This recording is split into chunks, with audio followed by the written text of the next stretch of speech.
Dapat talaga, dati ko pa itong ginamit eh. Itong pangkilay na to, ante ko. Dati pa tong trending mga sis. Pero ngayon ko lang siya trinay. Ngayon ko lang siya chinek out guys. Tapos, trinay ko siya kanina guys. Kasi kumain kami sa labas. Tapos girl, nagulat ako. And ngayon ko lang kasi siya tinignan ng malapitan sa salamin. Eh, nagulat ako. Grabe. Ang ganda niya pala talaga sa kilay mga sis. Sobrang ayos. Nakatayo talaga yung mga buhok ko. Diba? Kahit na naka-tricycle kami kanina guys. Sobrang ayos niya. Grabe, nagulat ako. Ang ganda, girl. Kita mo, plahado yung kilay ko, mi. Ito lang yung ginamit ko dyan, guys. Sobrang ganda pala talaga nito, girl. Kaya naman pala talaga siya super nag-trending, guys. Before pa to nag-trending, eh. Pero ngayon ko lang siya tinay. Bakit naman, girl? Diba? So, guys, highly recommend ko tong pangkilay na to. Lalo, yung mga hindi marunong magkilay, guys. Ay, itry nyo to, sis. Kasi para lang siyang mascara. Pakita ko mga sis para makita nyo.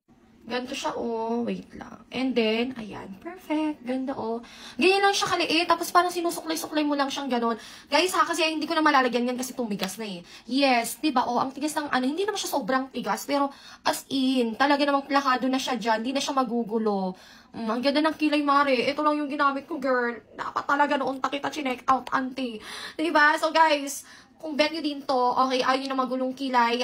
Yung mga hindi marunong magkilay dyan, guys, ako, itry nyo tong product na to. I swear, magugustuhan nyo siya.